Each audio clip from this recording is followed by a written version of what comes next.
Welcome back everybody. एक बार फिर से खुशामदीद कहते हैं सबकी सोच में, और साथ ही आपको एक बार फिर से आज़ादी मुबारक भी कहते हैं। अभी हम बढ़ने लगे हैं प्रोफेसर साहब की जाने। प्रोफेसर साहब ये बताइएगा कि आपको क्या लगता है, ऑब्वियसली आपने जर्नलिज्म में जब कदम रखा हो, वो पायनियर्स में से आप हैं, पाकिस्तान में मीडिया और ये सब सहाफ़त का आगाज़ किया एक तरह से हम कह सकते हैं आपने, तो आपको क्या लगता है कि आज़ादी की जो एक लड़ाई थी, जो जंग थी, ये जो कोशिश थी, इसमें मीडिया और सहाफ़त का कितना जो है किरदार रहा? पाकिस्तान की तहरीक पाकिस्तान ये 23 मार्च 1940 को शुरू हुई थी। 23 मार्च 1940 से पहले तहरीक आज़ादी हिंद थी। 23 मार्च 1947 को तहरीक पाकिस्तान ने नाम लिया और शुरू हुए। ओनली हार्डली 7 ईयर्स में पाकिस्तान बन गया, 7 ईयर। तो ये बड़ी हैरान कौन बात है, जबकि मुकाबला किसके साथ था? 76 हिंदू से, और इंतहाई ऊंचा दिमाग, अहले दिमाग बरतानिया से, 2 ताकतें। और इधर क्या थी? ओनली कायद आज़म लियाकत अली खान और उसके साथी, ये थे। आप इमेजिन नहीं कर सकते, एक्सप्लेन नहीं कर सकते कि कैसे हम मार्ज़ वजूद में आ गए। पहले तो ये बात है। इसमें बड़ी लंबी चौड़ी बात हो सकती है, लेकिन टाइम कम है। हम बन गए, आज़ाद हो गए। तो उसके बाद मैंने बताया ना कि 2 हादसे हो गए। उसके बाद बड़ा सिलसिला चला। जो मायूस कौन आप लोगों के लिए हालात हैं वो वाकई हैं। मिसाल के बाद 11 साल अफरा तफरी के, आगे 58 से लेकर 69 तक एक 10 साल का पीरियड था जो हमारे लिए स्टेबल था, अयूब खान का। और उसमें ही पाकिस्तान बना है सही मायनों में। इस्तेकाम पाकिस्तान जो उसी में है। आज जो बिजली हम क्या इस्तेमाल कर रहे हैं उसी दौर की है, तरबेला और ये मंगला डैम।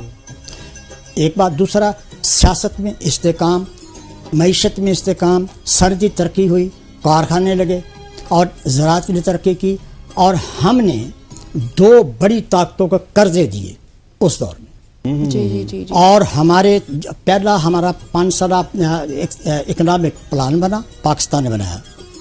इसी दौर की बात कर रहा हूँ। मलाइशिया ने अपना वक्त भेजा कि ये पाकिस्तान का जो इक़्तिसादी प्रोग्राम है उसकी मुताबिया किया जाए। उन्होंने मुताबिया किया और लागू किया। और वो कहाँ पहुँच गए? और जनूबी कोरिया ने अपना वक्त भेजा। हमारे जो पहला जो हमारा इक़्तिसादी प्रोग्राम था उसको स्टडी किया, उन्होंने इम्प्लीमेंट किया। वो कहीं पहुँच गए, हम कहाँ पहुँच गए। ये सारा एजाज़ है पाकिस्तान को। फिर उसके बाद अफरा तफरी का दौर शुरू हुआ। फिर 10 साल का दौर आया ज़ियाउल हक का। फिर स्टेबिलिटी आई। सर ये तो दौर है ना, ये हमें मीडिया के तवज्जुह से भी याद है। मैं आप दोनों से भी थोड़ा सा इजाज़त चाहूँगा। मैं आपसे सिर्फ ये पूछना चाहता हूँ कि 1940 से लेकर 47 तक आपकी यादाश्त में कौन कौन सी चीज़ें हैं जो आज़ादी के वक्त हुई, और स्पेशली गुरदासपुर के हवाले से मुझे बताइएगा, क्योंकि गुरदासपुर में 51% के करीब मुसलमान थे, लेकिन उसके बावजूद भी हमने देखा कि शकरगढ़ सिर्फ पाकिस्तान में आया, पठानकोट हो गया, गुरदासपुर पूरा ज़िला हो गया, वो इंडिया में चला गया। इसके क्या मुहर्रिकात थे? जी ये बड़ा अच्छा। ये अगर कैमरा दिखा सके तो ये एक मैप है। अच्छा, अगर दिखा के ये अगर मुझे बताइएगा, मैं इधर से आप बताइए जी। ये जी मैप है जो कि पंजाब का है, तो पाकिस्तान का है। ठीक, ये देखिए जी, बिल्कुल ये पाकिस्तान के ऊपर आप देखें तो नॉर्थ ईस्ट में एक कोन निकली हुई है। हाँ, नॉर्थ ईस्ट में कोन। This is the largest tehsil of district Gurdaspur. हाँ जी। गुरदासपुर की 4 तहसीलें थी। एक बटाला, राइट साइड पे बटाला, दरमियान में गुरदासपुर खुद तहसील, और लेफ्ट साइड पे पठानकोट। और जो कोन है ये शकरगढ़ तहसील थी। और area wise this was the biggest tehsil. ये पाकिस्तान में आई, बाकी तहसीलें इंडिया में चली गई। क्यों चली गई? ये वो कंस्पिरेसी है जो इस वक्त ज़ेरे बहस है अभी तक। हाँ जी। जो इंडिया ने उन्होंने की थी बाकायदा। क्योंकि जो पठानकोट है, Pathankot is the chicken neck of India, between Kashmir and India. ये रास्ता देने के लिए सब कुछ हुआ। That was the conspiracy number 1, और इसलिए दी गई। अब शकरगढ़ पाकिस्तान में आ गया क्योंकि इसकी आबादी तकरीबन 52% मुसलमानों की थी। ये हमारे पास आ गई। Luckily we were there in the city of Shakargarh, जो हेडक्वार्टर था तहसील का, वहाँ थे मैं 7 साल का था और प्राइमरी स्कूल में हम पढ़ते थे और 7 साल के बच्चे को सारा पता होता है, हर चीज़ का पता है, मुझे एक एक इंच एक एक लम्हे का पता है इस वक्त। और इससे पहले सन 46 में इलेक्शंस हुए थे, आप सब पता है इलेक्शंस हुए थे, और उस जगह पर मुकाबला था ऑल इंडिया मुस्लिम लीग और यूनियनिस्ट पार्टी। अच्छा, कांग्रेस नहीं थी यहाँ पे? कांग्रेस तो इंडिया में उधर थे। अच्छा। यूनियनिस्ट पार्टी थी, उसके साथ मुकाबला था। ठीक ठीक ठीक। तो यूनियनिस्ट पार्टी जो है और इसके दरमियान मुस्लिम लीग जीत गई थी, और जब मुस्लिम लीग को जीतने के लिए जो कैंपेन चलाई गई और वहाँ के जो अकाबरीन थे उन्होंने कैंपेन चलाई, कामयाब चलाई, और हम बच्चे थे, हमारा जोशो खराज, ये सन 46 की बात हो रही, ठीक ठीक, और हम बच्चे थे और जोशो खरोश था, हमें ये पता था कि कोई आगे मुसलमानों का मुल्क बढ़ रहा है, हाँ, ये पता था, लेकिन ये नहीं पता था कि कैसे बढ़ रहा है। हाँ। तो हम बस्ता लेकर और बैग लेकर, उस हमारे बस्ते होते हुए भाग आते थे और जाके सड़क के ऊपर घर जाने से पहले नारे लगाते थे। नारे क्या लगाते थे? मुस्लिम है तो मुस्लिम लीग में आ, पाकिस्तान बन के रहेगा, पाकिस्तान लेकर रहेंगे, पाकिस्तान वोट बाबे को देना है, ये नारे ये हम नारे लगाते थे। तो चुनांचे वो इलेक्शन हो गए, मुस्लिम लीग जीत गई, और वो दौर आ गया जब के पाकिस्तान बनना था, सन 47 आ गया।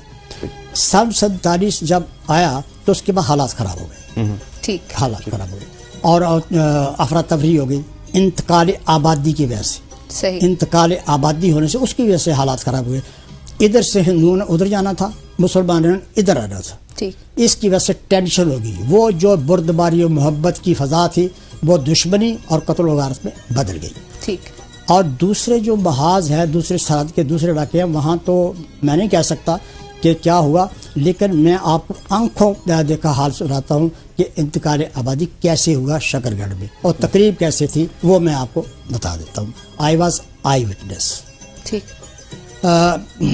हालात ये थे कि रात को 12 बजे वो तकरीब हुई शकरगढ़ तहसील के हेडक्वार्टर, और वो शकरगढ़ तहसील के जो बिल्डिंग थी, टाइम थोड़ा कम है, जरा जल्दी कीजिए। बस जल्दी से, वो तकरीब थी जो वो एक लान में हुई, और उसमें हम भी थे, ठीक, और उसमें बहुत सारे अकाबरीन थे, और जब रात को 12 बजे अनाउंसमेंट हुई तो एक जश्न का समा था, और सुबह अजान तक सारे शहर में लोग जागते रहे और नाचते रहे और नारे लगाते। क्या बात। अच्छा बहरोज, ये बताइएगा कि आपके दादा की कायदे आज़म से बहुत ज़्यादा मुलाकातें होती रही, अब उन मुलाकातों का क्या सियासी रोल रहा, या उनकी वजह से पाकिस्तान के या मुसलमानों के फ्यूचर पे क्या असरात पड़े? इससे मैं आपको बता देता हूँ कि जो मजहबी बेसिकली हमने थोड़ा सा इसको देखने की ज़रूरत है कि जो तहरीक पाकिस्तान का जो लबो लबाब था वो ये था कि मुसलमानों को एक अलहदा मुल्क की ज़रूरत है, जहाँ पे वो अपना रिलीजन प्रैक्टिस, क्योंकि जो दो कौमी नज़रिया था, क्योंकि उस नज़रिए के ऊपर ये सारी तहरीक चली है। एक तो सियासी तो जो कामयाबियाँ थी वो तो चलती रहीं, लेकिन एक मजहबी कामयाबी भी थी। हाँ, ये मजहबी सियासी, ऑब्वियसली, यस, यू राइट। तो जो पाकिस्तान की जो तश्कील थी और जिस आइडिया की बेस पे हम लोगों ने इस मुल्क को बनाया था, अनफॉर्चुनेटली हम ये कह सकते हैं कि हम उसको उस तरीके से बरकरार नहीं रख सके। So true, unfortunately. तो जो ये पर्सनालिटीज़ का जो अक्स है ना, लाइक मतलब कि हम लोगों ने अपनी ज़िंदगी अपने दादा को नहीं देखा हुआ, ठीक है, लेकिन उनका जो एक असर है, मतलब कि जो हम सुनते हैं या अपने बड़ों से जो हम लोगों ने उनकी पर्सनालिटी को जितना जाना, एक तो वो नहायत मतलब कि ख्याल करने वाले इंसान थे, मतलब कि फैमिली को उन्होंने बहुत अच्छे तरीके से मैनेज किया हुआ था। हालांकि सारी एक्टिविटीज़ के बावजूद कभी वो कराची पाकिस्तान बनने के बाद आप इसमें एडिशन कर दूं, जो पाकिस्तान में जो सिविल डिफेंस का जो इदारा है, ये मेरे दादा उसके बानी हैं। अच्छा, और लियाकत अली खान साहब के साथ भी रहे ना वो? जी। और जब लियाकत अली खान साहब को जब शहीद किया गया तो मेरे दादा उस टाइम मौजूद थे, उनके साथ खड़े थे, और अगली तकरीर उनकी थी। अच्छा, तो वो खैर ये भी हम लोगों के ये सारे मंजर उन्होंने देखे, ये सारे मनाजिर, बिल्कुल।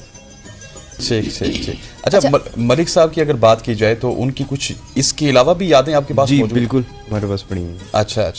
प्लीज शेयर करें हमारे साथ, अभी हमारे पास 1-2 मिनट का टाइम है। جو انہوں نے اپنی زندگی کے جو آخری ایام ہیں وہ راولپنڈی میں اسپینڈ کیے، کیونکہ اسلام آباد کا اناؤنسمنٹ ہو چکی تھی، ایوب خان صاحب کا دور تھا، اور ان کی جو آخری جو زندگی کے سال ہیں وہ انہوں نے ادھر گزارے ہیں راولپنڈی میں. ویسے کراچی رہے ہیں کافی عرصہ، کیونکہ پاکستان بننے کے بعد وہ سیاست سے سرکار کی طرف آ گئے، کیونکہ سول ڈیفنس کی ساری ایکٹیویٹیز انہوں نے خود پر یہاں سے انہوں نے مینیج کی ہیں. لاہور بھی رہے ہیں کافی ٹائم، لیکن یہ کہ چلے اللہ تعالیٰ مل کے رحمت کرے. آپ کا بہت شکریہ بہروز شہروز. پروفیسر صاحب آپ کا بہت شکریہ ہمیں جوائن کرنے کے لیے. ناظرین گفتگو آپ نے سنی، اور 14 اگست کی یہ سیلیبریشن ABN کے سنگ آپ نے مناتے رہنا ہے. آج ہم مل کے اس دن کو سیلیبریٹ کریں گے، پاکستان کو سیلیبریٹ کریں گے، اس لیے آپ نے ہمارے ساتھ ہی رہنا ہے. Stay with us.